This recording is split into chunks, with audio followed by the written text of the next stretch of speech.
Hello everybody. My name is Chirp, and today I'll be running Grand Theft Auto 3, the definitive edition, any percent category for y'all at today's Shots Fired. And it seems that I've done some miraculous glitch, which I haven't pulled off in months. And now I'm gonna give my word to Fedzor to introduce himself, obviously. So go ahead.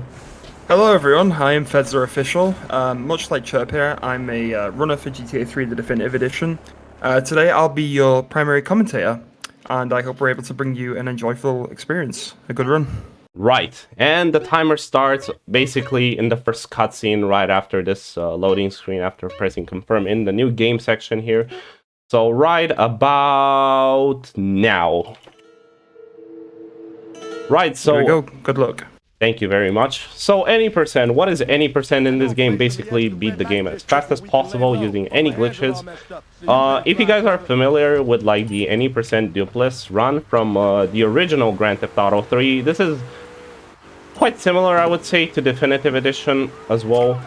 There's no replays whatsoever. However, we do have like other techniques that we use throughout the whole run. So we have like two techniques actually. So I'm gonna let Fedzor talk about them right now.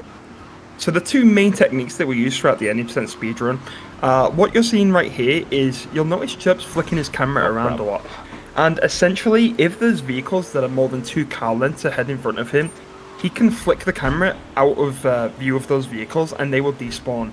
This applies to all vehicles, I believe, except for emergency vehicles such as police cars, ambulances, and so on and so forth, stuff like that. So, that's the first thing. You're going to see that all the time. It can be a little bit disorienting, so I apologize in advance for that. The other thing you're going to see is something called the weapon swap glitch. It's going to look like Claude, the character you play as, is sprinting really fast. And essentially what's happening, if you wield... Hold on. Oh, there's a problem. I can take over if you wish. The stream's froze. Hang on. Really? Oh crap. Yeah. That sucks. Wait there. So basically, can I talk about the weapon swap glitch? Or Yeah, go for it. So basically, if you have a pistol or a micro Uzi in this game, you can swap between your fists and the pistol or the Uzi, depending on what you have at your disposal at this point, at literally any point in time. But, oh yeah, nice stutter, by the way. The essential thing about this whole technique is that you must be on foot. And what essentially happens is that if you continuously swap between your fist and the pistol or the Uzi, depending on what you have, Claude is gonna become literally Sonic the Hedgehog, and he's just gonna sprint on the roads of Liberty City. You essentially can be faster than traffic, believe it or not.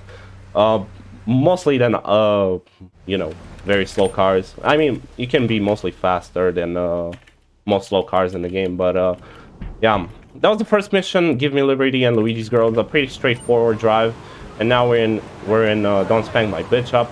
The game tells me that I have to pick up that baseball bat, but you know what? I'm not gonna do that. I'm just instead gonna drive to this green marker on the map. Because there's a person who's selling drugs to Luigi's Girls and we need to take care of him. The first few missions in the run are pretty straightforward. It's just driving around from point A to point B. Nothing really fancy, I suppose.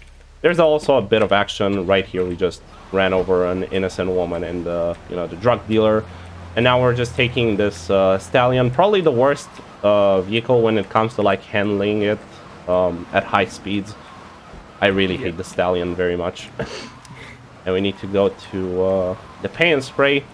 We're also going to be introduced to the first mechanic in the game where we get to spend money, but not really in this mission because it's an introductory mission after all. And right now we're at pay and spray, and normally if you want to spray your car, you need a minimum of $1,000. But since we are in this mission, we don't get charged at all, and you know, the spray of the car is you know, free of charge, obviously. Right, so what I'm gonna try to do now is I'm gonna look for a police officer, if I can manage to find one. Okay, there's a cop car, that's very nice. So what we're essentially doing is I'm gonna run this... Oh god. I can't run him over, I'm so bad. Okay, there we go. I'm gonna run him over, I'm gonna take the pistol. I'm gonna go back in my stallion. and just ignore these police officers, but I kind of want them to like... Okay, never mind. They won't get back in. I'm just gonna wait for this cop car to come towards me. Come on, officer, you're taking your time. And now I'm just hoping that I won't get stuck in the garage. There we go. Easy clap.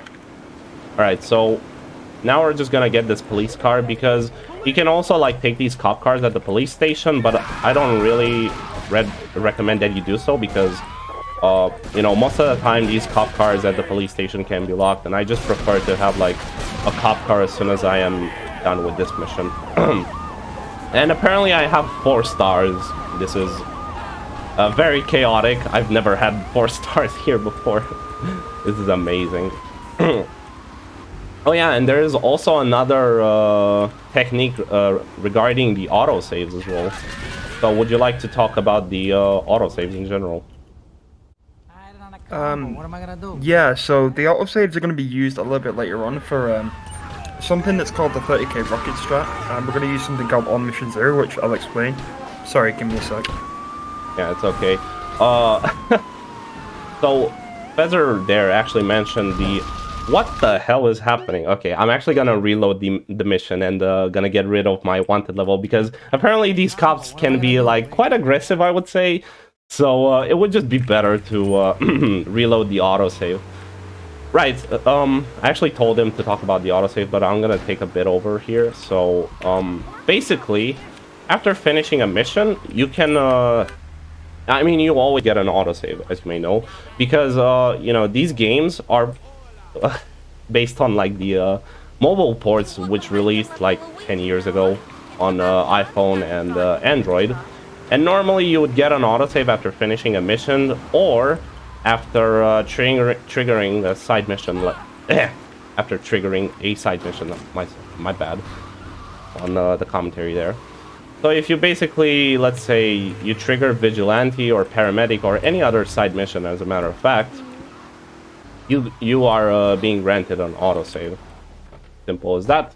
And this is this mission done. Another pretty straightforward mission where we just drop off Misty at Joey's garage. And this is also a new character we're introduced to. You didn't see him in the cutscene. And before I start this mission, I'm actually gonna stay in my car and you know, start the mission while in the vehicle, because this is for some reason the only mission in the game where you can actually start it while you're inside any vehicle. As a matter of fact, you don't need to be on foot for some reason. And this does not apply to every mission in the game, so like I said, this is the only mission in the game where you can start it while in a vehicle. Yeah. Chirping stream, I apologize for that. Something came up that I didn't expect, but I'm here now. I won't be going away. Welcome back, Mr. Commentator. Thank you, thank you. Okay. So what we're doing here, tell us, what is the strat? Oh, right, okay. so essentially what Chirp's doing here is he's not taking the road like a good driver would, let's say. He's gonna go past Salvatore's mansion. That's a character we're gonna meet a little bit later on, and drive off the side of the hill like a madman. But because Chirp's got godlike skills, he can drive off without damaging his vehicle at all. And it's a very risky move in this mission, because you can't damage your vehicle at all. Otherwise, you've got to go to the paint spray and get it repaired, and that wastes loads of time. That's something we don't need. But Chirp pulled it off magnificently, as you just saw. And I would say this mission's been done pretty flawless so far. Yeah, and a fun fact for you guys about this mission is the fact that the game devs actually made it so that the odds of you crashing or like damaging this car are like much lower than in free roam, because yeah, you wouldn't want to be going to pay and spray like all the time. That's why they made it so that the odds of actually getting this Idaho damage when you know, colliding against a wall, let's say, are much lower than usual for some reason. I mean, it kind of makes sense. Right, so we just rigged this Idaho with a car, and this guy is about to get blown up, as you see. And there's a bit of irony here, because as you can see on this sign with Marco's Bistro, it says "Eat until you explode," and there's a bit of irony involved here, because let's say that this guy is pretty chubby, as you can see. His name is Mike Lips, so he is pretty chubby in general, and he just got blown up as soon as he got into his car. So let's say that he got blown up because he ate too much, although that's not really the case. Right, so farewell Chunky Chong. The next mission, pretty straightforward. We just need to take care of a chef that's selling spaghetti or just spank, I suppose, on the streets of Chinatown. And there's a pretty small and cool strat here. So basically there's a cutscene trigger here. What we're gonna do is we're just gonna stay beneath the cutscene trigger, and with a few precision shots we can kill that person, Chunky Lee. You can also get lucky and just, you know, require a shot to kill him, so you can like die instantly in one shot. Right, so Van Heist, probably one of the most heavy reset missions in the game, and Fedzor, would you like to talk a bit about it? Yeah, sure. Okay, so Van Heist is it's a little bit of a strange mission. It's not too bad, but the cops are probably the most annoying thing about this. Okay, so essentially with Van Heist, this van here that Chirps just parked in front of, he can go one of two routes. He can either come down this road or he can go down the road behind us.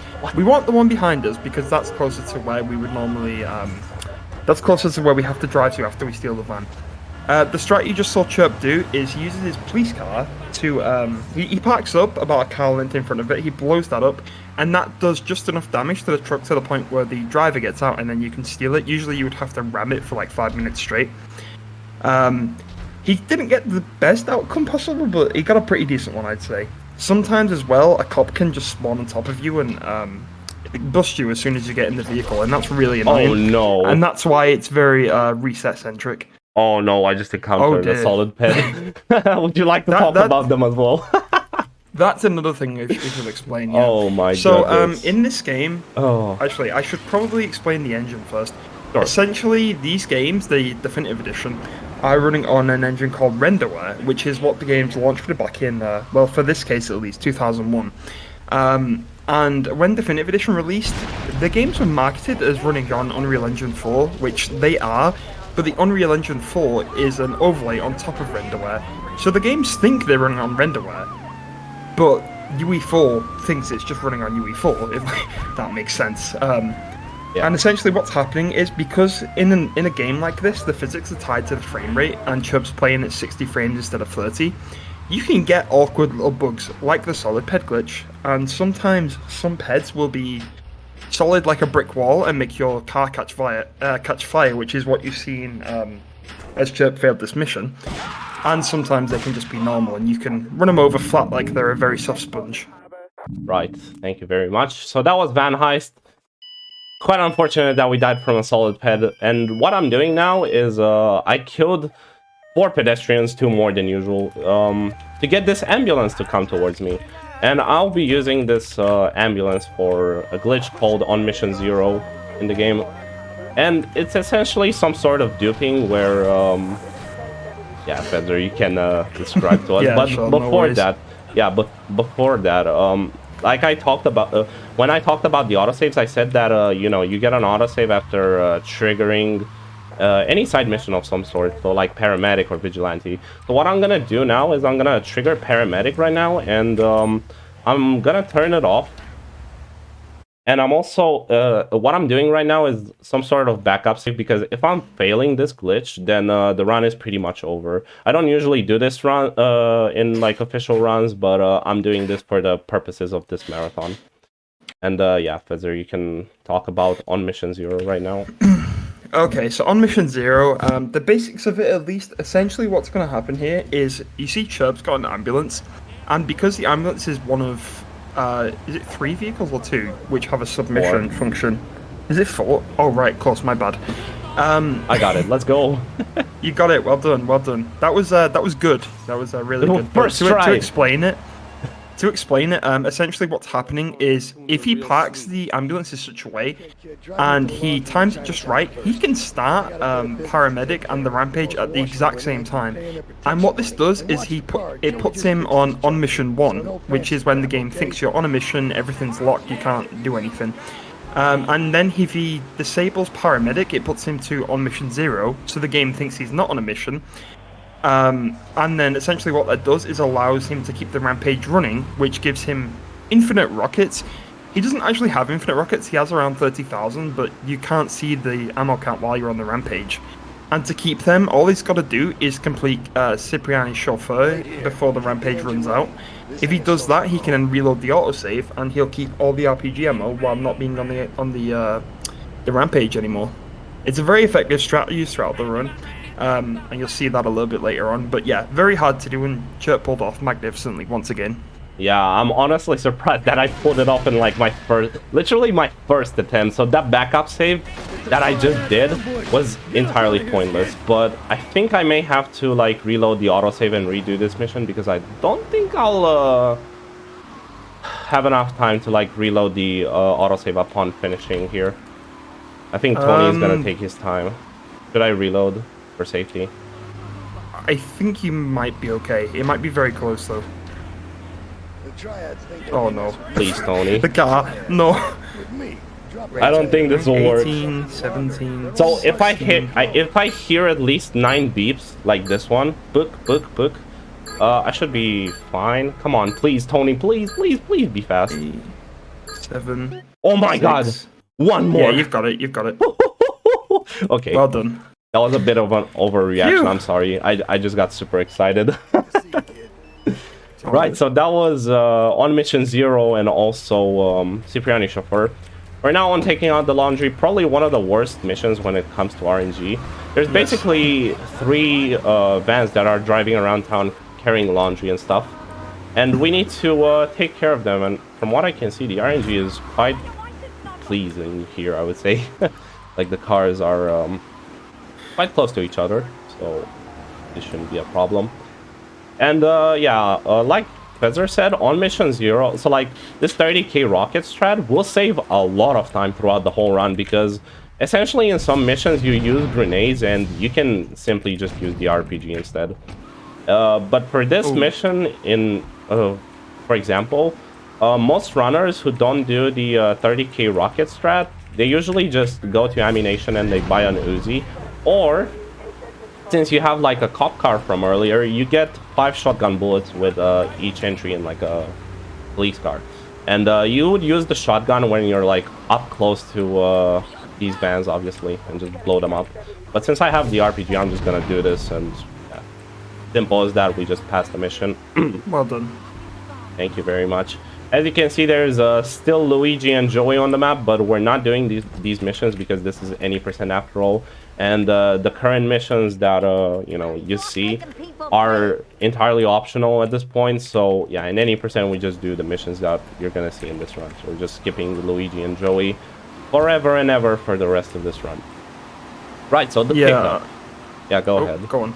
I was just gonna say, weirdly enough, unlike some of the future counterparts of these games, GTA 3, a lot of the main storyline missions are actually optional, and I didn't learn about that until I started learning the run for this game. Very strange design choice on Rockstar's part, but I'm not going to argue with it. It just makes the run faster, and we want to be faster in speedrunning. Yeah. Okay, so the pickup here that Chirp's doing right now, essentially he needs to try and jump onto one of these benches at the back here, and he's going to use the RPG to kill all the triads. And it's a very risky strat, but Chirp's had a lot of practice, as you can tell. Looks like he's pulled this off. That was perfect, I would say, actually. That was really good. I actually shot an extra rocket, so it was near perfect. Yeah. Near flawless, then. We'll take that. Yeah, that was pretty good, I would say. I'm pleased with my execution. Very nice. We're all very proud of you. Yup. Especially you. Thank you very much. Yeah, so that was the whole mission. Pretty action-packed, I would say. We used the RPG quite a bit as well, just like in taking out the laundry, but instead of just blowing up vehicles, we just, blow up pedestrians in this game, or not, triads.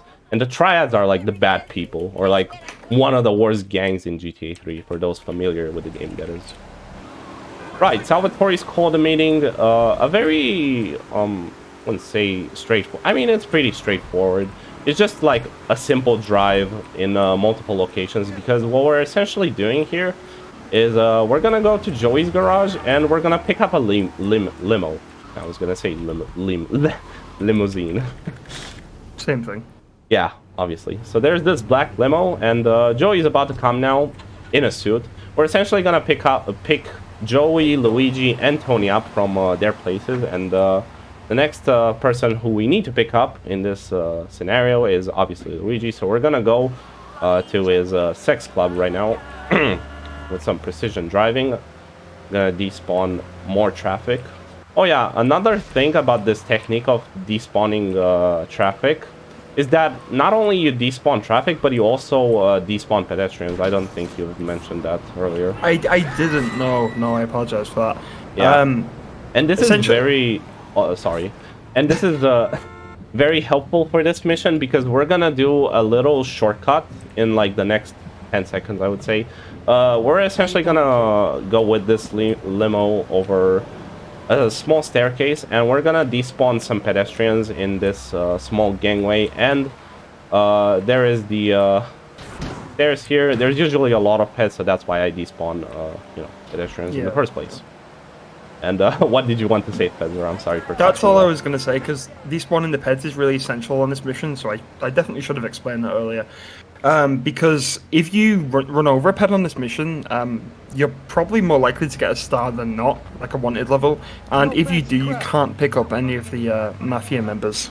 And so that loses you a lot of time. So yeah, Chirp pulled that off really well. Yep.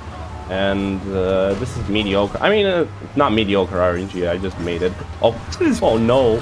Pretty average. Oh no, never mind. What is happening? They don't like you today. It started raining. That's because I'm slower. So basically, the weather cycles in this game are pretty much the same after like pressing new game. So you're most likely, or like you're always gonna have rain here during the mission. Or if you're faster, you're gonna get rain in the next mission, which is Chaperone. So we just finished Salvatore's call to meeting. Simple as that. And as soon as this cutscene ends, we're gonna do the weapon swap glitch, get in Salvatore's mansion, and start the next mission, which is Chaperone. Oddly enough, Salvatore's missions can be started upon entering his mansion, so you don't need to like go in the blue marker and start the mission just as that, like in any other scenarios. So we're just gonna go in his mansion and start the mission like that. Right, Chaperone. Another straightforward mission and a bit action-packed later on. What we're doing now is we're gonna drive to a drug dealer on the streets of Portland named Chico, who's also Maria's drug dealer. So yeah, we have Maria here, a new character that we're being introduced to, and now these guys are talking about Spank, which is the famous drug of Liberty City. But what Maria is, Maria is interested in the drugs, but in addition, the next mission objective is that Chico tells us about a warehouse party that it's it's gonna take place like about now in a warehouse in Atlantic Keys. So we're just gonna drive there. Simple as that. We dealt with Chico. You can also kill him, but only after the cutscene. Like, if you kill him before the cutscene, you obviously mission failed. But a thing that I had wished that had been a thing, if it had been a thing in like the actual game, like vanilla, would be to just straight up drive to the warehouse party, and simple as that. Like, if you guys are familiar with the GTA 3 Toughen mod, not gonna give you spoilers, but you can actually just drive here without any issues. You don't need to go to Chico at all. And I parked my limo with like the back, so yeah, that's the minimum that you can do with like the parking, so that I can get Maria closer to like the entrance of the warehouse. And in the meantime, I'm also gonna get my door off as well. Gonna wait here for a bit, and the next cutscene should start about now. There it is. Very nice. We're being ambushed by a SWAT convoy, let's say. I mean, it's not a convoy, but like the SWAT team. And we're gonna pay attention. We're gonna pay close attention to the entrance here. So as soon as I see the second Mafia guy coming out, which is this one, we're gonna run him over, pick up Maria, and just as that, we have one more drive up until we get to Salvatore's mansion. There's also a bit of RNG involved, so if you wish to describe the RNG in this mission, go ahead. Yeah, actually, you just saw a little bit of it back there. When Chirp ran over the second Mafia member, he was a semi-solid pet, is what we would usually call it. And sometimes, as I was saying earlier, the peds can be like really solid, and you can just get stuck there, and then the police can come around the corner, they can corner you and start ramming you and everything. It's just an awful bad experience. As for the drive, depending on how the police are, okay, well that was kind of a bad spawn, but not too bad. You got decent RNG here, but sometimes the police can be really aggressive, and multiple cars can spawn and just ram you off the road and all sorts. And block your way as well. yeah, quite frustrating. There's a lot of minor annoyances in regards to RNG through this run, so getting a PB can be quite tedious, especially if you have a good time.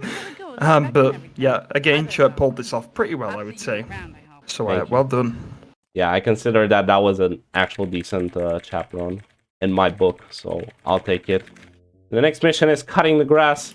There is a small skip that we do here, which saves around a minute, I believe. So we're not gonna pick up any regular car like that Mafia Sentinel right there. We're essentially gonna weapon swap glitch our way to get to this taxi, and then down this road we're gonna stop like halfway through, so about here. Doesn't really matter where you stop anyway. And we're gonna go to this spot where you can find an AK-47 and an armor pickup, but we're not gonna use the AK at all. Although it can be useful throughout the run if you don't do the 30k rocket strat. So essentially in cutting the grass, what you want to do, you get like, you know, to become an actual speedrunner of this mission, let's say. In a speedrun fashion, you want to get a taxi, which always spawns like up there next to Salvatore's mansion. It's a consistent spawn, by the way.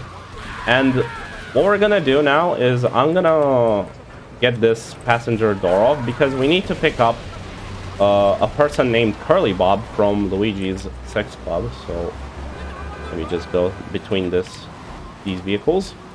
And there's Curly Bob. I made it in time. Let's hope he actually gets in. This is pretty monk, guys, but he actually got in, so yeah, I took my time a bit there. He usually is like still in like the alleyway, like far back when I get to the club, but this time around I was actually a bit slower, but still made it in time. So yeah, I mean, that's good enough for me, I would say. Yeah, nicely done. Yep, and this is just a simple drive. We drop him off at Portland Harbor, and we go on with our business. Well, actually, there's one more objective that we need to take care of. There's also an achievement for this if you decide to do this small speedrun strat with the taxi, let's say. You get an achievement where a secret achievement where you just drop them off with a cab. And now we killed them off because, yeah, we won't know why unless you play throughout the story. I'm not gonna give you spoilers if you haven't played GK3 yet, so... I mean, I think it probably makes more sense to explain the lore, personally. I mean, you can go ahead if you wish. Okay, so essentially Curly Bob is one of Salvatore's guys, and he is he's leaking information about the Mafia to Miguel and Catalina. Catalina being Claude's ex-girlfriend who shot him at the bank robbery, and Miguel being her new piece on the side, I guess. And so essentially, he is giving them information, and Salvatore says, "Hey, just kill him if he's a rat." And yeah, as you just saw, Claude ran him over, and now he's dead. So rip Curly Bob. Yeah, he'll always be remembered in our hearts. The story is quite interesting in this game, even though I don't remember most of the content. But yeah, Fedzor here is Fedzor here is you know, here obviously to help us with the lore in case you know, I forget a lot of details, which most of the time I do. And right, in this mission we have 3 triad leaders that we need to take care of for Tony because he hates the triads, and so do we right now, officially at least. And that was the first triad leaders, which spawns at the fish factory, a very I wouldn't say familiar place, but this is you know, their base, the triads base. This and like the Chinatown area, which is this one. Yeah, if you're familiar with like New York City, that city also features you know, an area with Chinese stuff, so Chinatown, literally called Chinatown. That was close. You could have easily blew up that van there. Yeah. Ooh. Excuse me there, by the way, I had a small burpy burp. Oh my god, this guy didn't die. Okay, now he's dead. Let's go. Sometimes that last triad leader can't die from just an explosion, you have to like shoot at least 2 rockets. And the same goes with like the leader from you know, the fish factory that we killed as our first target. Alright, so the next mission is Blowfish, and we're gonna leave our taxi here. We don't need it at all. And yeah, you may have figured it out until this point, like, why don't you need the car? Okay, I've had enough. What we're essentially doing is we're gonna skip this cutscene and sprint our way towards this purple marker on the map, which is a Trash Master. And you can talk about the mission objective if you wish. Yeah, this is one of few missions where it's actually faster to use the weapon swap glitch to get to the objective, which is the Trash Master here, as Chirp was saying. The Trash Master, this mission can be really awkward on Definitive Edition, especially if you're trying to be fast. Because, much like we were talking about with the solid peds earlier, if you can despawn them and stuff, like, that's all well and good, but sometimes you do get the odd one that doesn't despawn, and it's also harder sometimes to despawn them when you're turning around sharp corners and whatnot. And essentially, if Chirp hits one of these peds while he's driving this thing, because it's rigged with a bomb, he can very easily explode, and the game can think he's hit like a brick wall, as I was explaining earlier. So yeah, this mission can be kind of scary, but as long as he's careful and not trying to be like super speed, he should be fine. In fairness, in my latest run attempt that I did on stream, I didn't really encounter a solid pet during Blowfish, so I consider I consider myself quite lucky.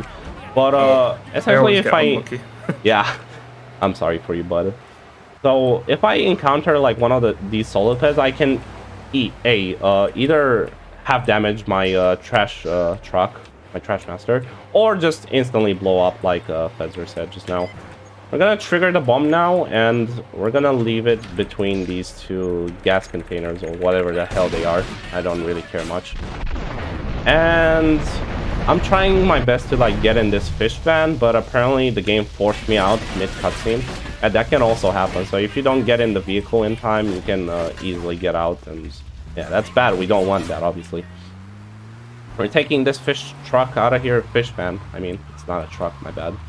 And we're gonna make a second to last visit to Salvatore, because this next mission is quite interesting. Not this one from Salvatore though, but the next one after this one, because this S that we see on the map, yeah, it's Salvatore Leone, and Salvatore is the leader of the Mafia family in Liberty City, or just in Portland, because that's where the Mafia usually hang out.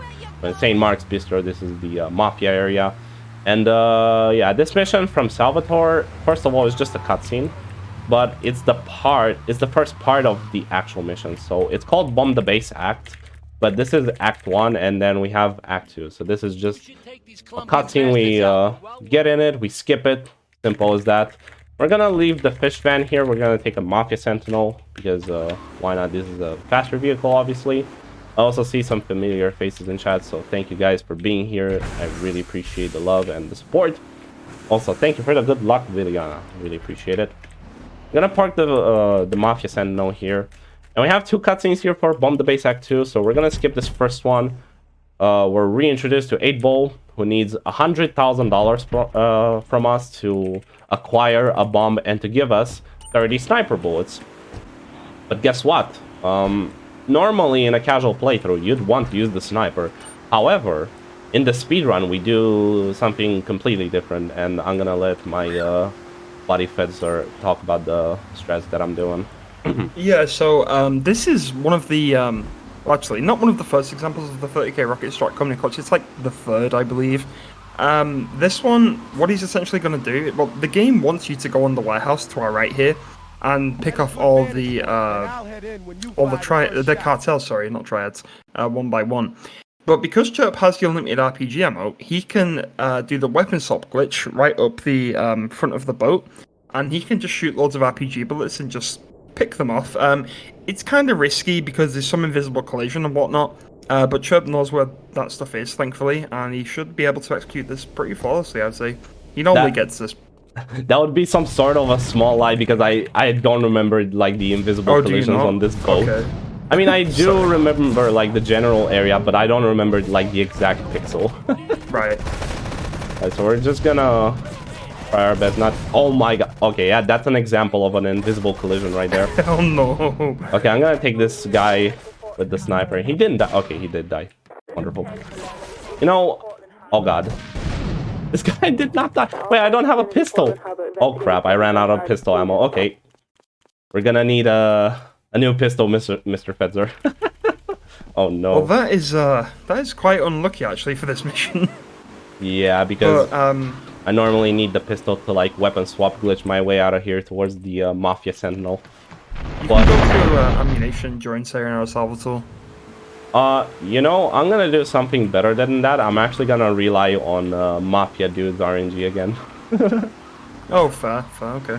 Yeah, so we're gonna... Yeah, that was the mission. We just blew up a ship for some reason that I can't really think of because I don't remember the story. I'm so bad. We're gonna... Okay, there's a Mafia person here. Wonderful. Wait. I'm gonna kill him with a shotgun. Not gonna get a wanted level. Essentially... Even though, yeah, sorry. Oh, Even though there's like a cop here. You can go on. Essentially, the cargo ship that we just blew up is the Colombian cartels. It's their basis of operation, kind of, and in all those the shipment containers. I can't think of the name for some reason. It's okay. It's basically just filled with spank, and obviously the mafia doesn't like that, and we don't like that, and we're trying to get rid of it all. So now we've taught the triads and the cartel a good lesson, but unfortunately, that's not the last we will see of the cartel, as you'll see a bit later on. Right. And this is also the last mission from Salvatore. And also, as a matter of fact, the last mission that we do, like, that we take from Portland. Not the last mission that we do on Portland, however. So essentially, Salvatore tells us that we need to take this cheetah to a crusher, which is in, like, the north part of Portland. However, what you may not know is that it's rigged, and unless you read the pager message that you receive, when getting close to the cheetah here, yeah, you're gonna get blown up on your first attempt, obviously. So you might be wondering why that cheetah is like rigged with a bomb in the first place, and I'm actually gonna let Fedzor talk about this one, and also the upcoming mission, which is Sayonara Salvatore. Yeah, sure. Okay, so essentially, if you've played Liberty City Stories in San Andreas, then you'll understand that Salvatore, I was going to say Chirp, Salvatore is a very paranoid character as leader of the Mafia. And when Claude took Maria out to buy her drugs and go to the White House party, Salvatore starts getting paranoid because Maria keeps making comments about Claude, probably saying that he's like cute and he's nice to be around and, you know, whatnot. And Salvatore begins to think that her and Claude are actually having a fling behind his back. And so, because Claude's such a powerful weapon for the Mafia, he offers Claude to the cartel to make a deal, a sort of peace treaty of sorts, I guess. A truce, And, I would call it. Oh, what, sorry? A truce. But yeah, sure, something like that. And that's good for the cartel, obviously, because I'd say Claude's a very powerful weapon for the Mafia. And but Maria doesn't like that, and Maria has feelings for Claude now, so Maria warns Claude ahead of time. And that's what the pager was about.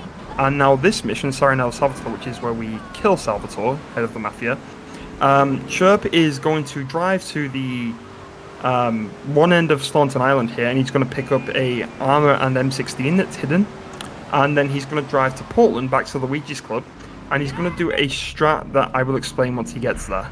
Right, and in the meantime, before we actually get to the M16 pickup, which is right around the corner, we're also looking for any fast car, preferably a Banshee, but because we're gonna use it for a later mission in the game, or we're just gonna use it like pretty much for 4 missions or 5 missions. I'm not entirely sure, but yeah, at this location here, you can also find like an M16 and an armor pickup. So yeah, if you want to get your hands on like probably one of the most broken weapons in the game, then you can come here and get it as well.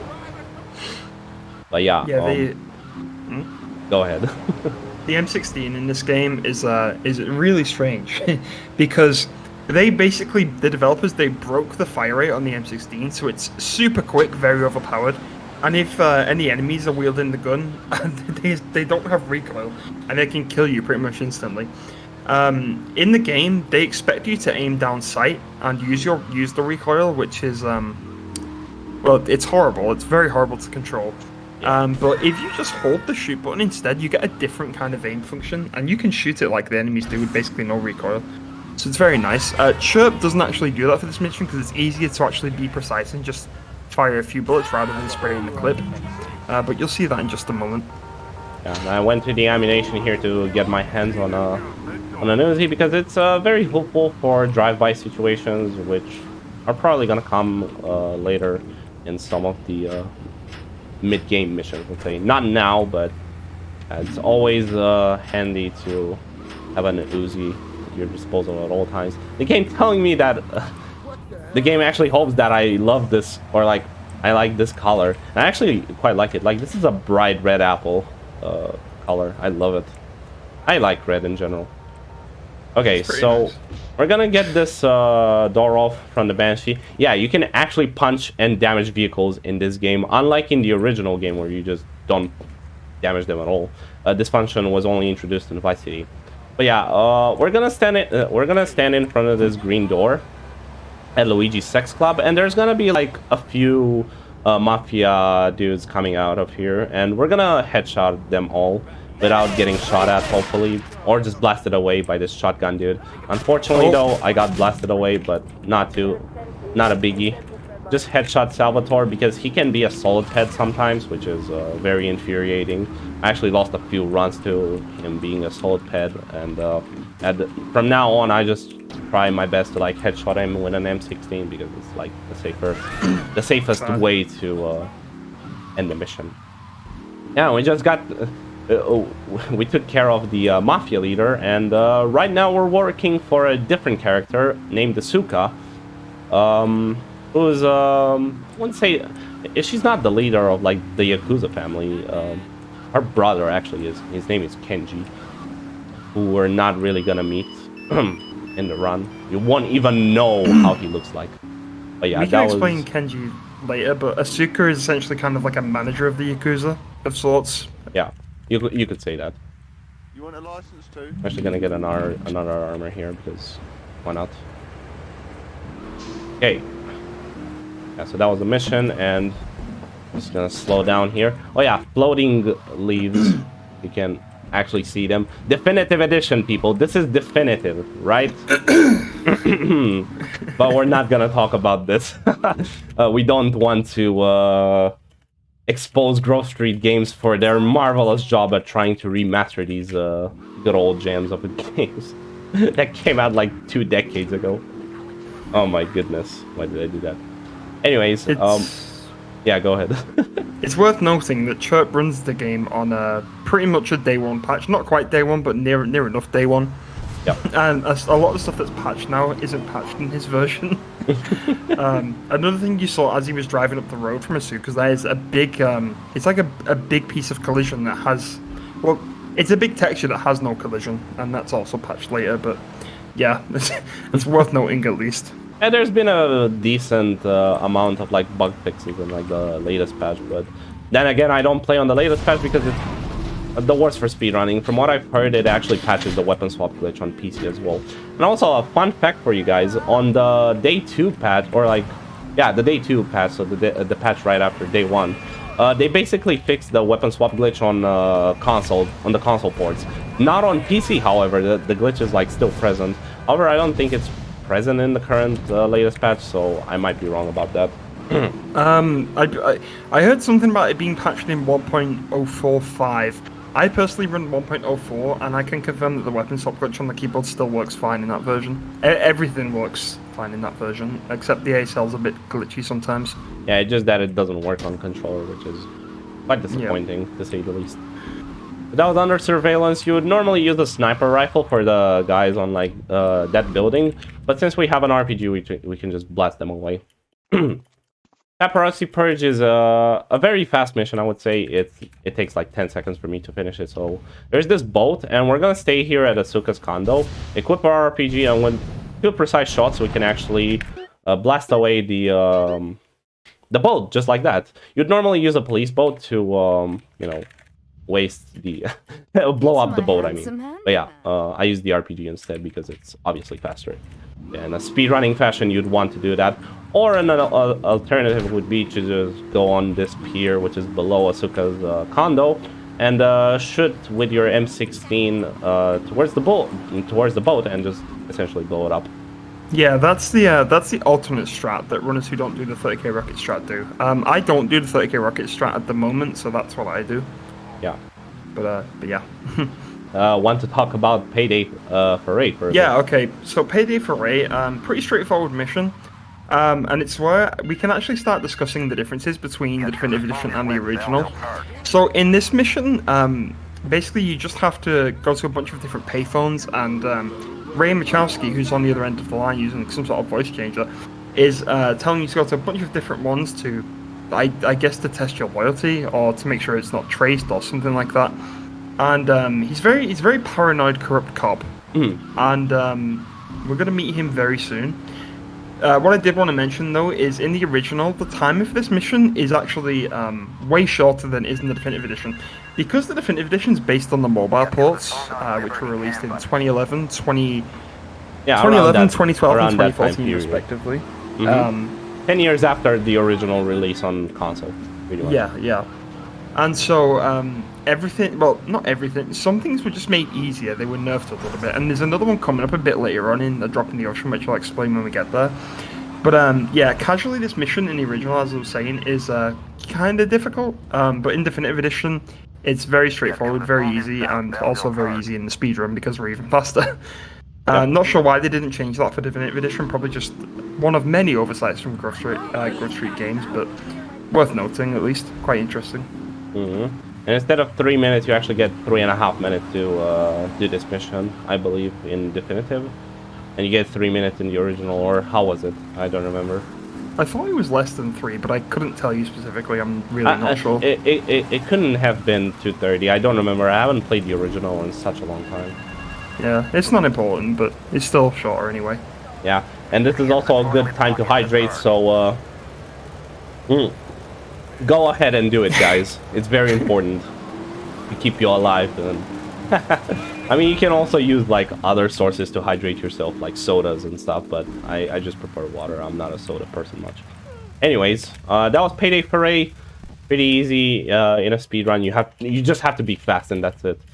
And right now, as soon as we end this mission, we're also gonna get the autosave, like I explained earlier. I'm actually gonna reload it right now because there's a mission in between missions. So like after you finish a mission, there's like a small 10-second delay before you start the next one. And I got busted. Wow, dude. Yeah, so that's unlucky. So what happened there?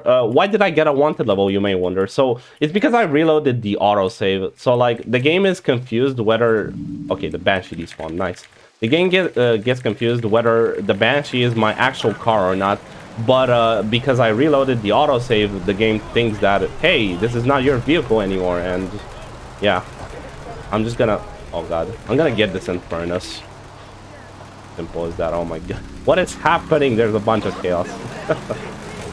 But yeah, we're gonna take this in furnace. I would have preferred to keep that Banshee, but it wasn't the case. Apparently the RNG gods don't approve of my speedrun strats. Anyways, yeah, silence the sneak. We're gonna get out of our vehicle here. Ray gives us a few grenades, as you can see right here, but we're not gonna use them. We're just gonna use... Oh, hold up. We're gonna use the RPG, simple as that, to blow up this apartment, or just this room, I suppose, and then blow up this car where Leon McCaffrey is in. Leon McCaffrey is also another, I wouldn't say famous, but he's a well-known character from GTA Liberty City Stories, so that, we don't know much about him in this game other than the fact that he's a rat and he turned on Ray or something, or like, yeah, you could say that he kind of betrayed Ray. Okay, I accidentally jumped there. You don't want to be jumping toward the mission marker, otherwise there's gonna be like a small delay. So yeah, just walk. Anyways, arm shortage. Quite another one of those quite heavy action-packed missions where we go to this army base where you know, we're gonna be introduced to a new character, Phil Cassidy, And if you wish to talk about him, Fedzor, you can go ahead and end this mission as well. Okay, so arm shortage. The mission name, like a lot of missions in this game, it's like a play on words of sorts because Phil Cassidy's missing an arm, and you're also pretty short on weapons, well, kind of. And so this is Phil Cassidy, who is a character we meet more in depth in Vice City, and as you'll notice, he's missing his left arm. And I'm not sure why Rockstar decided to do this, but in Vice City, it's his right arm that is missing. We find out why that blows up in Vice City. Gets blown off, sorry. He says in GTA 3 that he lost it in, like, the army or whatever. But in Vice City, we find out that's not the case. Whether these are actually the same character or not, it's never really explicitly clarified. But everyone just assumes it is, and it's just kind of like a wall change. The thing about Phil Or maybe Cassidy... he's just playing, I don't know. Yeah, sorry for cutting you off there. So, basically, you couldn't say that this is the actual Phil Cassidy because he doesn't look like Phil Cassidy from Vice City. Like, the pet models are completely different, and so are, like, the voice actors, I believe. They're completely different. Like, the voices are, you know, different. Yeah. But what you need the extra details about the lore. We're here to speedrun the game. We don't care about the story much. Although, we do explain the lore here and there, so... yeah, that's not too bad. Right, next mission coming right up is Evidence Dash. And, oh my god, whenever I talk about it, I usually puke. So I'm actually gonna let Fedzor explain why this mission sucks ass. So, to start off with, Chirp's going to try and get a Banshee here, because the Banshee in this game is the fastest and strongest vehicle at the same time. Right, okay, that sounds like I've worded that wrong. It's both the fastest and strongest, but it's not the fastest or strongest, if that makes sense. It just has both those values, the highest for what we need them to be. And so he needs the Banshee because he needs to ram this Bobcat off the road a bunch of times to get it to drop these spank packages. And the problem with this mission, for most people, is either the cops or the route the Bobcat takes. And here it looks like... he's literally above me. Yeah. So this has got to be probably the second worst route, depending on which way you take. So Chirp took a different route than I would normally do, so he got the worst outcome for him. Usually the Bobcat will drive towards Donald Love's place, which is a character we meet after this mission, which you'll see shortly. But he didn't this time, but that's fine. Chirp's getting the Bobcat to drop a lot of these packages rather quickly here, so this is pretty good, I would say, still. It's not in hot water just yet. Yeah, because if this Bobcat goes on the water, you basically mission fail for some reason, and the game is like, hey man, this evidence needs to be burned, not drowned, or like, it doesn't need to be wet, you know? The cops can still fish it out. Yep. I mean, they technically can, but they don't want to do that, in fairness. And I don't blame them, because this waters, I mean, the waters of Liberty City are, you know, dangerous. Yeah. Yeah, go ahead, sorry for cutting you off again. No, I keep doing it too. So essentially... Hold on, I've lost my train of thought. It's okay. Yeah, so essentially that was the mission, and the cops, as I was going to mention with the RNG, I guess they just want the packages too, but they can be really annoying. Sometimes there can be a lot of them, and they can just like keep ramming you off the road before you have a chance to hit the Bobcat. One of many missions in this game where the police can just easily screw you over, but Chirp managed to pull that off pretty decently despite the bad route he got. Yeah. But I was ashamed that the cops were a bit trolly there, and apparently my Uzi ammo isn't as effective as it used to be in like my actual PB attempts. But whatever, more on that like another time. This is not the best time to talk about it. Right, Liberator. Another heavy action-packed mission, I would say. What we need to do now is we need to go in Fort Stun, and we need to look for the Cartel Cruiser, which is essentially the go-to-go vehicle for like the Colombian cartel gang, which is usually hanging around Fort Stun here, and also the Cedar Grove area, or yeah, Cedar Grove, and also this area on the map, which I forgot the district name of. But yeah, anyways, more on that another time. Let's talk about the mission. So we so we get a cartel cruiser, And then we go to the one of the cartel compounds around town in Staten Island. We're gonna leave the car here, and we're gonna blow up like each and every one of these cartel members with a few precise shots. And the RNG here can be a bit weird. So what we're supposed to do, is that we need to rescue an old Oriental gentleman, so an NPC, and the gentleman can spawn in either this, or that garage. And I'm gonna see if he spawns here. So yeah, he actually spawned.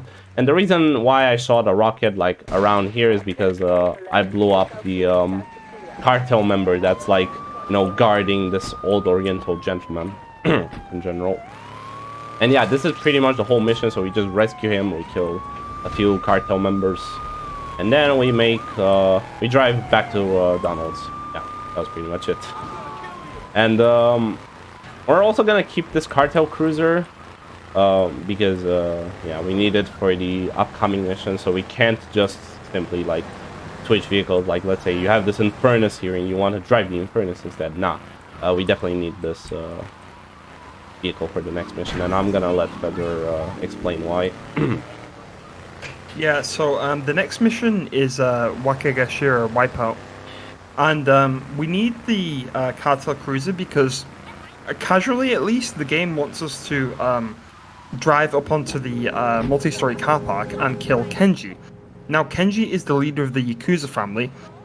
He's also the brother to Asuka, but because the cartel will believe the Yakuza are the ones who because the Yakuza will believe that the cartel were the ones who killed Kenji, Asuka doesn't know that Claude did it, and so we continue to do work for her. But in the speedrun, we don't actually kill him using the cartel cruiser. They never see it.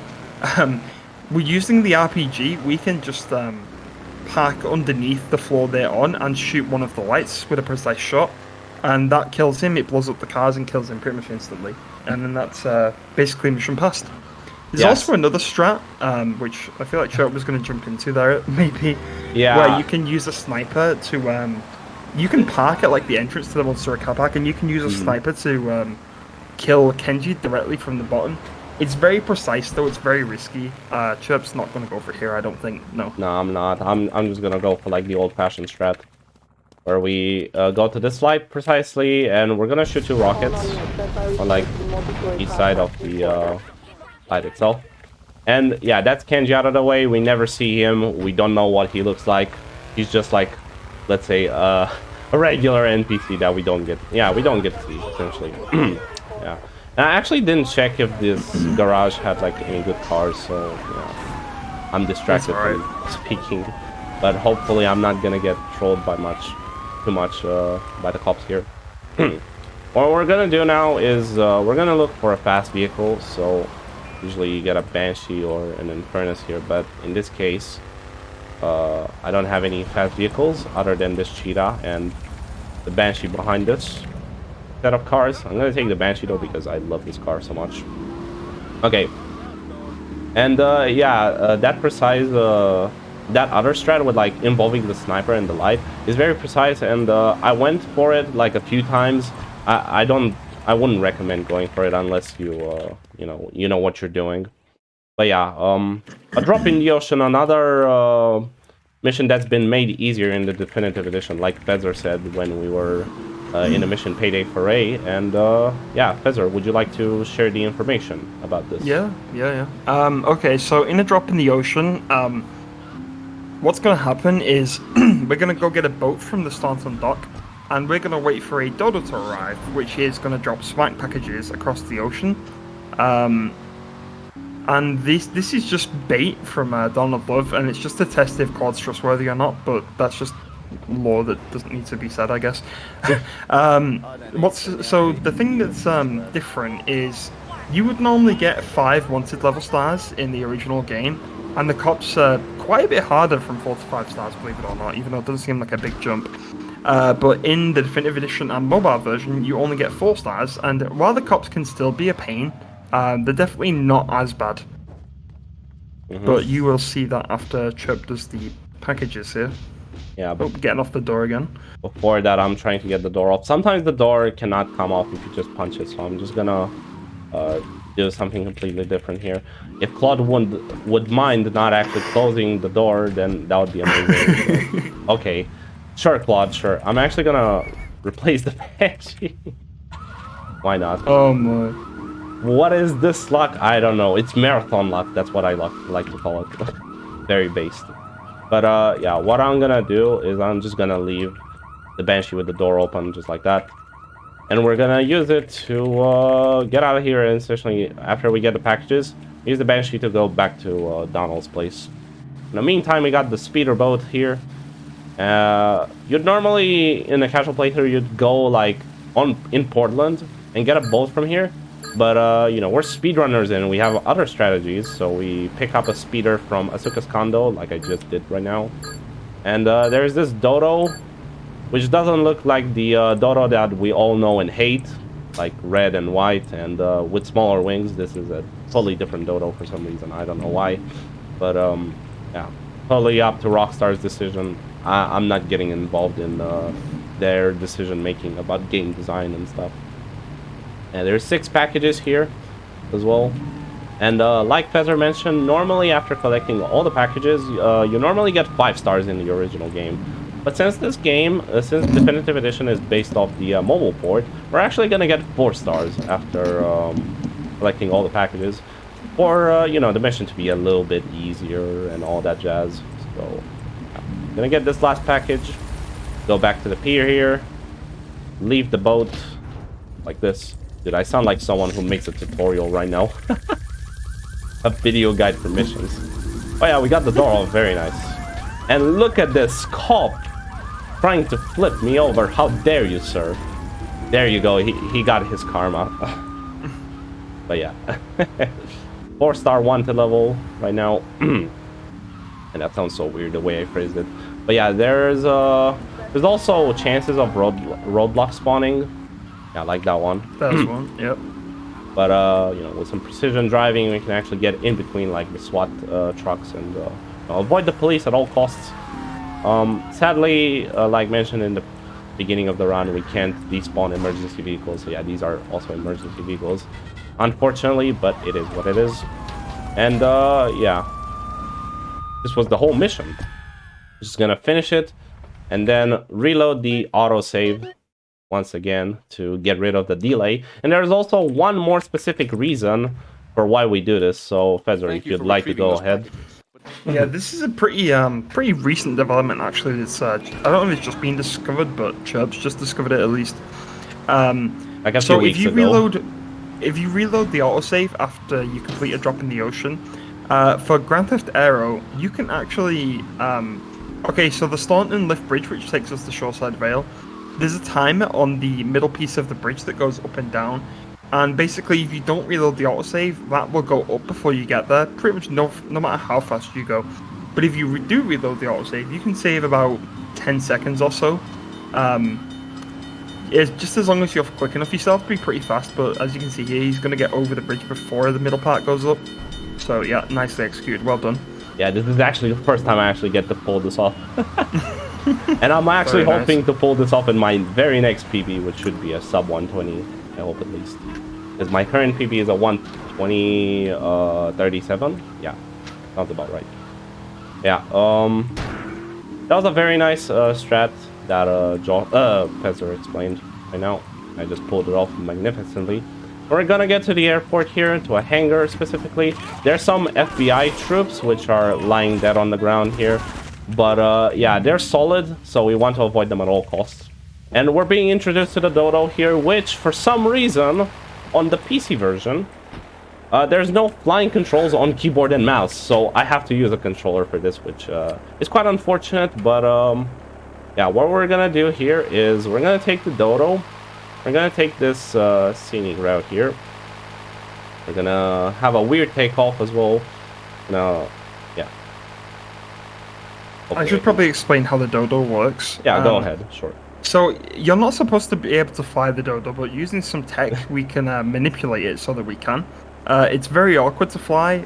As you can see, this takeoff's a bit shaky here, but he's pulled it off. Well done. So right, essentially what's happening is, if you gain some speed on like any sort of path or runway or whatever, like an normal plane, you don't pull up the nose, you push it down into the ground. And oh no, okay, this is what I meant. The dodo is very awkward to fly, and Chirp screwed it up, unfortunately. Yeah, as I was saying, you push down on the nose until the propeller starts scraping the ground slightly, and as you let go, the plane will pitch up naturally, and then that's your takeoff. And then after that, you have to keep continuously pitching down, just a little bit each time, every couple of seconds or so, depending on how much height you want to get. And if you do that, the plane will keep pitching back up, and then yeah, that basically enables you to maintain flight. Turning can be quite difficult with it, but with enough time, you can pretty much master it. It's very useful, I would say, but also very annoying to fly.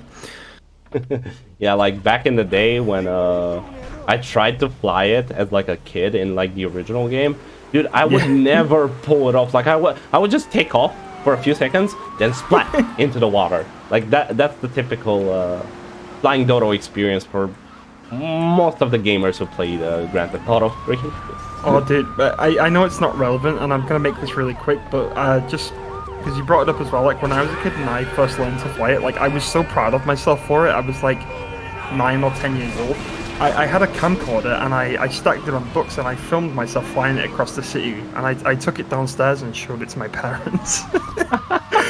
Oh my god. That's a good way to flex one of your gamer skills, bro. Yeah. I wish I could have done that. I was very as well. happy about that. But yeah, that was Grand Theft Auto. We're just gonna leave the dodo there. We don't need it anymore. We're gonna take a car. I mean, we just took one. What am I saying? And yeah, this is the last mission from Donald Love that we're doing, and we're now pretty much done with mid-game. We're now into the late game section. Although late game started as soon as Grand Theft Auto became a thing in this one, obviously. Yeah. Because we unlocked the third island. Yeah, we unlocked Shoreside Vale right after a drop in the ocean. And now, the last few missions are gonna be taken from Asuka. Ooh. Okay, that was very impressive. I'm surprised I'm not dead or something. I am surprised. First and foremost, I'm surprised that I did manage not to flip my Banshee over. But yeah, this happens like all the time. But don't worry, guys. You can get lucky and just manage to save your car. Just like I did. But yeah, first mission from Asuka, the construction site is coming up, which is bait, and you would suddenly think of the G-bait emote on Twitch. So feel free to spam them in chat if you want that. If you want to bring some G-baiting vibe in the stream, Kappa. But yeah, what is bait, you wonder? I'm actually gonna let Fedzor talk once again. Sure. Bait is okay. So the cartel wants Claude, and when he's driving through Shoreside Rail, they're going to be parked in unmarked cars of sorts and basically hiding in plain sight. And Claude knows this. He has a scoop on this, and he's essentially going to drive past them and lure them to a compound where the Yakuza are waiting, and the Yakuza are going to kill them, obviously because they believe that the cartel are the ones who killed Kenji, as I was saying earlier. And yeah, that's pretty much the mission. It can be quite annoying casually, but from a speedrunner's brain, we know the route here, and the mission's pretty straightforward. There can be a little bit of RNG involved in terms of how quickly the Yakuza shoot the car once you get to the compound, but for the most part, the mission is basically just a straightforward drive, and yeah, that's pretty much it, I would say. There's also a very, in addition, there's also a very risky strat for this mission, which is not really done. Right. Yeah, it's not really done in Definitive Edition because you'd mostly want to have a car at most times, I guess, to be like safe and all of that. However, if you can pull it off, then that's great. It saves a lot of valuable time. But yeah, I'm not going for it because it's such a tedious strat. And if you would want world record in like the original title, then you'd have to go for it. Mandatory. Very, very interesting speedrun strat, to say the least. But yeah, we're not gonna do the dodo strats for bait. Essentially, what you're doing, so basically, you get the dodo from mid throughout Grand Theft Auto, and then if you manage to keep the dodo alive, like throughout the rest of the mission, you can get back to Donald's building, then go back to the construction site, and once you start bait, you can actually use the dodo to go like above the sentinels that these Colombian cartels are like spawned in, and you can like lure them from above. The trigger for triggering them is quite big, I would say. Now we're gonna wait in this particular spot in an alleyway, and yeah, the first car just got blown up. I'm gonna wait on the other two. Last one is quite slow, but yeah, it's very unfortunate. But yeah, we're gonna wait. Don't mind waiting here at all. They're gonna reverse, you can already tell. And they usually do that, obviously. Oh, they didn't even reverse. Wow, okay. Thank you, Yakuza family, for helping me. Look at his face, bro. Bro. I never get to analyze NPCs like this up close. And the reason why I blow up this very last car with an RPG is because normally the cartel here are represented by like a purple marker.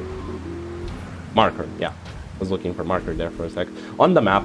But once they get to the ambush spot where the Yakuza are at to ambush them and all of that jazz, the markers become green, and that means you can. That basically means that you can actually kill them yourself. However, that's not the case for the first two cars that are arriving at the ambush point. Unfortunately. I don't know why is that not the case. This only applies for the last card. Also, John School, hello, welcome in. Thank you for rating shots fired, and also thank you for the good luck as well. Wishing good luck to the other runners. They definitely need it, and we all need the good luck. We need the RNG gods to be with us today because it's marathon day after all. Oh god. My Banshee just blew up. Just as you say that. Yep. I just got bad RNG, let's go. I'm gonna look for a fast car, but the chances of having a Banshee spawn on these roads here are like millions to one. So yeah, I'm most likely not gonna get one, so I'm just basically gonna get this Yakuza Stinger for the next mission, which is Espresso to go. And what we're doing here, there's basically like, yeah, there's exactly 9 Espresso to go stalls around Liberty City. And we need to blow them all up because each and every one of these stalls contain a cartel member. And these cartel members are selling spank on the streets of Liberty City. Therefore, we're just gonna, you know, blow them up and yeah, we're gonna take care of them. We're gonna stop the distribution of spank like as soon as possible because spank is bad for kids, you know. But why am I saying kids? Basically, if you listen to the Chatterbox radio, there is this person who calls a Chatterbox, which is a talk radio station by Laszlo. He tells him that when he was a kid, he had a nanny who would used to like spank him, and that means actually like drug him, which is terrible. Also, for some reason, I don't know why, but I skipped this stall for a bit. I think you're a bit incorrect on your lore there, Chub. I think that's just a play on words, because the spank drug itself is new, as Salvatore says in one of the cutscenes. Oh yeah, maybe. Yeah, I mean, I'll take your word for it because you're more familiar with the lore than I do, or more knowledgeable with it. That's why I let you do the lore stuff as well. Remember? No, you're like my go-to-go guy when it comes to stories and games and stuff. But yeah, there's hold on a sec. So before I let Fedzor talk once again, there's 9 stalls, like I said, around Liberty City. There's 5 in Staten Island, 2 in Portland, and 2 in Shoreside Vale. But what we're doing now is we're gonna take care of, or we just have taken care of like the first 5 stalls in Staten Island. And right now, we're gonna go on the Callahan Bridge and go back to Portland because, yeah, we have 2 stalls like previously mentioned. We're also gonna despawn more traffic here because it's quite annoying. Actually, I don't even need to despawn traffic because I can just stay on the middle here and I don't care much about the cars at all. But we're gonna start despawning cars from this point on once again. And yeah, this despawning vehicles technique is very useful in like the underground tunnel sections where we basically like have a bunch of cars at all times. cars which you would normally not be able to like despawn in the original game, but you can prevent cars from despawning by just having the drive-by camera angle like this. You just hold the drive-by button at all times and you prevent cars from spawning. I almost flipped over there, but I managed to save my car. We're gonna go on this hill once again because this last stall is in front of Salvatore's mansion.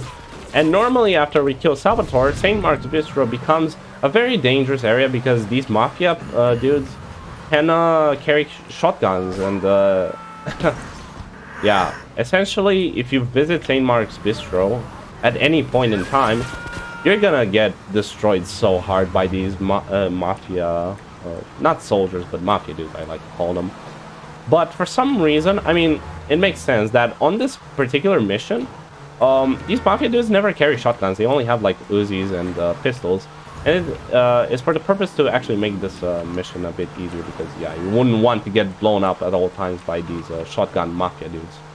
Yeah. We're gonna despawn some traffic in the underground tunnels, like mentioned. Oh yeah, Fedzor, you wanted to say something, but I didn't let you. I'm very sorry for that. Go ahead. Yeah, no worries. I just wanted to point out, casually, this mission is more than a minor annoyance. Because, as you can see on the map, it doesn't actually tell you where any of these stalls are.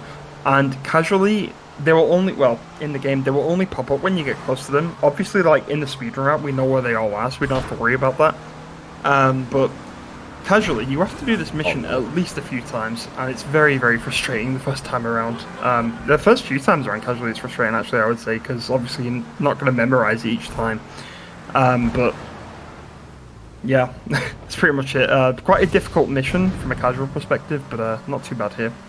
Yeah, I mean, speedrunning wise, it's pretty straightforward. You just drive to like multiple locations where you blow up cartel members.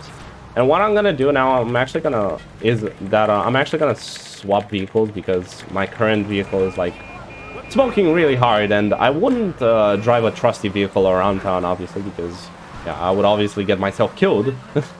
Therefore, I'm just gonna switch cars, just like this. You have another Infernus. Infernus is basically like the fastest vehicle in the game if you drive in like a straight line, I believe. So that's the only way you can achieve like the top speed. Unless there's some other way, but I highly doubt it. But I don't normally drive an Infernus because I think it's quite, I mean, it's very slow when like turning around or like making turns around, and yeah, you're just slow. You would want a Banshee at all times to like have consistent speed. But yeah, that was Espresso to go. Pretty straightforward. Fortunately, I did not die, so that's a plus.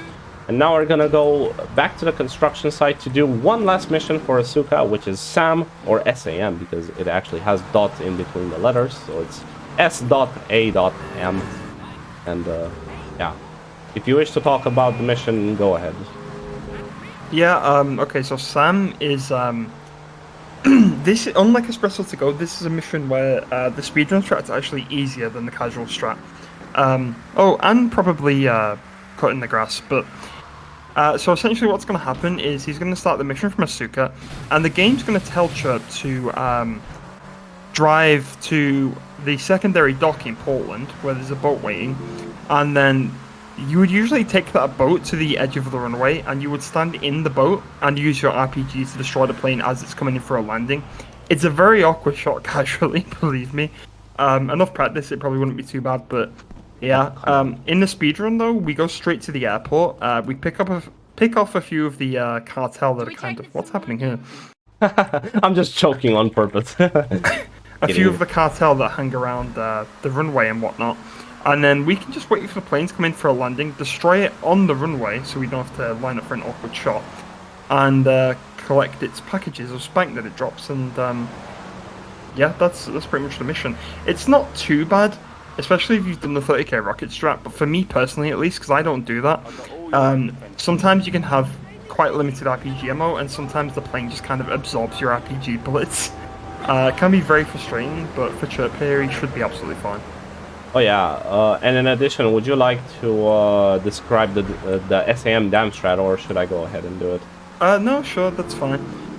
In the original game, there is something called I think it's called Dam Strat. I'm not sure. Yeah, runners call it Dam Strat, I believe. Okay. Correct me So if I'm wrong. what that is you can get the dodo from the previous mission before this. Wait, can you? Oh, Yeah, you can. The runners would normally keep the dodo anyway. And No, they don't. They don't keep the dodo because they use it like Oh, at yeah. the beginning of Espresso to go to like Portland. Oh yeah, They yeah, grab right, my a bad. they grab a Banshee from that garage next to. You grab it after Fade Espresso balls. to go. That's it. My bad. Yeah. So you grab that, and basically what happens is you fly to the Cochrane Dam, which is in Shoreside Vale, and you land your dodo on that dam. And if you go to one of the amazing little dodo. like huts, I guess like, they're not huts. I don't know what they're called, which are just like It's like a small pier, but not really. I don't know. yeah, let's just call them piers. You go to one of the piers, and there's a very precise lineup, but if you time it just right, you can shoot your RPG at a very specific time, and that will blow up the plane when it flies over before it gets to the airport, and then you can collect all the packages off of the dam. Unfortunately, for whatever reason, this isn't consistent in the Definitive Edition, and a lot of the time your packages can just go into the water, so we don't do the strat. But I think even if it was possible in the Definitive Edition, we probably wouldn't yet anyway, because it's not needed, and it's just a very awkward strat even in the original. Yeah. But yeah, that's what runners used to do. Or, well, still do. Most people still run the original game, but Definitive Edition is quite a fun run too. But yeah, that's pretty much it. Thank you very much. Let's say that the Definitive Edition is a much easier and fun run than the original Grand Theft Auto 3 because OG GTA 3 has a lot of duping. The run itself is very complicated, I would say. It's probably one of the hardest runs out there. That's why I run GTA 3 Definitive Edition in the first place, because I have the luxury to play at 60 FPS. I have better controls. Who the hell is this guy? He did not die from the explosion. Oh yeah, 60 FPS, better controls, and yeah, but one disadvantage is that, you know, the lack of bugs that are present in the first patch, because I'm running on one of the first patches, like Fedzor said, and you know, it's quite annoying, I would say, to still have these bugs with you. I can't really play on like one of the later patches because, oh god, the game won't capture for me in OBS for some reason. I don't know what's the deal, but yeah, yeah, I don't know why. Oh god, I almost died. This could be really... Ooh. Okay, well done. I was actually sweaty. I should have been in my car at this point and collect those packages, but I'm gonna collect them on foot. I don't mind. I usually do this anyway. Right, so what we're doing now is we're collecting 8 packages containing Spank, and then we're gonna make one last visit to the construction site, where we are gonna leave the Spank off at, and yeah, we're gonna be we're gonna be getting ourselves a little of a surprise, I would say. If you wish to talk about it, I guess you can go ahead. Yeah, sure. So what's gonna come up here is basically that there's a lot of police following Chirp right now, and he needs to get pretty much a perfect landing inside of the construction site by flying over some buildings here and getting enough height. If he doesn't do that, then the cops can easily kill him because they get very aggressive, as we talked about earlier. And if he gets a good landing here, he's going to try and pull off a strat that's very difficult to actually execute. The first half's not too bad, and I don't know if he's going to go for the full thing. Are you going to go for the full thing? I'm gonna try my best, yes. He's going to go for the full thing. Okay, so he got the good landing here, which very nice. That was executed. It's a decent landing, I wouldn't call it good. And so what he's going to do here is he needs to go to Catalina's mansion in Cedar Grove of Shoreside Vale, and he's going to use the road here to directly in front of us and to the left to take off. And he can go basically right around and get enough height to land on top of the cliffside, which is where the mansion is. He lands there, starts the mission, and then what he's going to do is he's going to sprint. What is this takeoff? No, dude? not again, not again. No, don't say the word again, otherwise the audience will know. Don't talk about it. Okay. Don't talk about the past. But yeah. So I continue describing the strat. After he starts the exchange, which is the final mission of the run, he will sprint out of Catalina's mansion, get back in the dodo, and take off again. And essentially, if he's precise enough, he can fly just low enough and alongside the Cochrane Dam, so where he can hit the triggers. Where like he can hit the triggers for like the cartel and stuff to spawn, and if he does it just right, he can then land his dodo where the helicopter would normally be, which Catalina's going to be in, that we need to blow up.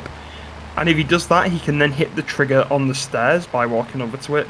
He can then blow up the helicopter after it lands, and or is it after it lands or after it takes off? I'm not quite sure. So after and then we it go lands to on like the that building. Yeah, then we go to Maria, and then that's the run is finished. Pretty much done. But yeah. we'll see how he fares here. If he does screw it up, there is. Oh my god! I thought you were gonna hit the collision there. Finally got a good takeoff, and now I'm quite nervous for this. Like, imagine actually pulling off this strat. It's possible for me to actually do it, but whatever, man. Anything can happen. Gotta pray to the RNG gods. Right, so we're gonna start the exchange, and with the strats that Fedzor explained just now, we're gonna try to pull them off in the best manner that we can.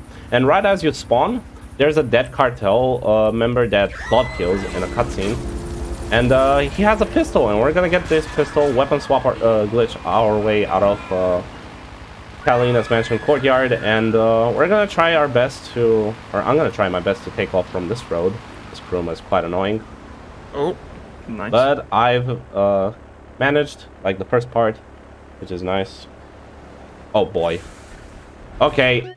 No. Let's restart that. Let's restart. That was embarrassing. I'm very sorry. I hope the dodo is still there. It should be in theory. I think it might have despawned. Oh, despawned, bro. Oh god. Yeah. Well, right, I guess so... I'm not going for the plane strats. Okay, there's an... Yeah. Go ahead. That's unfortunate, but now we're going to get to see the strat which Chirp would normally do at a run at this point. So, I'm gonna... wait, I'm actually gonna explain this one. So, basically, if you don't do dodo strats for the exchange, you would normally weapon swap glitch your way up until you get to this house, which is Tony Cipriani's safe house in Liberty City Stories. But in this game, it's just like an abandoned house. I mean, it's presumably owned by someone, but we just don't know by whom. And on this particular house, we can find great English. We can find an RPG pickup, and as soon as you pick it up, we're gonna weapon swap glitch our way out of here. Skip this barricade, and then what we're also gonna do is oh wait, I do pick up the sniper here. Okay, so I'm gonna pick up the sniper. We're gonna use one RPG on this small roadblock with cartel members who have M16s, and then skip these first few guys. We don't need to worry about them. My HP is like quite low, but I should be managing. I'm quite confident that I'll do well. Okay, never mind, 10 HP. Am I gonna die? Place your bets. I don't think I will, but okay, maybe I will. Never mind. I am quite nervous about this. Oh boy. Yeah, I've never had this outcome in like actual runs. This is quite new to me, I would say. Oh boy. Okay, let's hang back. Let's actually sniper this guy. What I would normally do is I would use the RPG to blow up the helicopter early from this point here. But yeah, we're gonna wait for the helicopter to make its cycle back to this location. I'm gonna kill these guys as well because I don't want to die. And blow this up. Simple as that. And just be careful on this last few guys. My HP is quite low, so I'm actually gonna kill these guys just for safety. Time is also coming up, so as soon as the next fade in triggers, that's time. And this was there we go. GG. Yeah, this was Grand Theft Auto 3, the definitive edition, 80%. We also have one last cutscene with two cartel members pointing towards us because why not? And yeah, this was the run. Hope you guys enjoyed it. I had a ton of fun, running this at a marathon. So yeah, but before I have my final words, we have one last cutscene with Claude and Maria just dozing off. I mean, not dozing off, but just walking off into the sunset, presumably.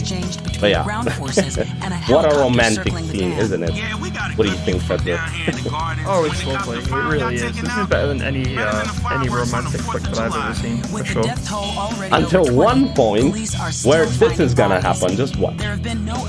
We're all gonna be silent here. This is a moment of silence. You guys are gonna be wondering what is gonna happen, unless you have already played this game and you know. But just listen to this. Next 10 seconds, or like 5 seconds, something is gonna happen. Interesting. I broke a nail and my hair is ruined. I mean, can you believe it? This one cost me $50. Boom! That was a shotgun blast. And basically what happens there is just that Claude kills his lover. Rip Maria. Press F for Maria in chat. Very unfortunate. A tragic ending for her, I might say. But yeah, some final words before I wrap up. And yeah, oh wait, who's the next runner? Let me check the schedule. I can't believe I've honestly forgot who's the next person running after me. So yeah, good luck to SRGT Silent as well. I don't think what he's running, I haven't checked. But yeah, thank you, Shots Fired, for having me at the marathon. And the fun fact for you guys, this was actually the first speedrunning marathon that I attended. And I'm grateful to be here. 1:27:34 is a very respectful time, considering the fact that I don't really run this game often. But yeah, it's definitely 13 minutes faster than my estimate. I was very generous with my estimate. But you know, anything can happen in GTA. Is just a bunch of randomness. So yeah, once again, thank you very much, Shots Fired Marathon, for having me run this marvelous game today. If you guys would like to see more Grand Theft Auto 3, DE, or Vice City Definitive Edition speedruns, you can follow me at twitch.tv/Trip64. I also speedrun other games. I mostly do variety speedruns, but nowadays I just mostly focus on GTA 3 and Vice City Definitive Edition. And yeah, Fedzor, do you have any last words before we actually go on to SRGT Silence Run? Yeah, I just want to say, just like you said, that 1:27 there is a very respectable time, especially considering the fact that this is in a marathon. That is very impressive, and so I give you some GGs on that, friend. Thank you very much. Yeah, I just want to thank Shots Fired for this opportunity, and as Chirp said, I've had a lot of fun. I want to thank everyone in chat for being here today. If anyone's interested to see any more content from me, I run this game myself on a Twitch channel called Fedzor Nation. I don't stream on my personal channel, which is Fedzor TV, but that's the channel anyway if you're interested. And yeah, that's pretty much it. That's going to be it for us. Just thank you again, and I hope you enjoyed. Yep, and this is how we end the marathon, with a marvelous ocean death. Take it away to the next runner, and thank you once again, Shots Fired. I also thank you guys for being here. Really appreciate it. Show some support to SRGT Silent because his run is coming up. And yeah, see you there. Peace out.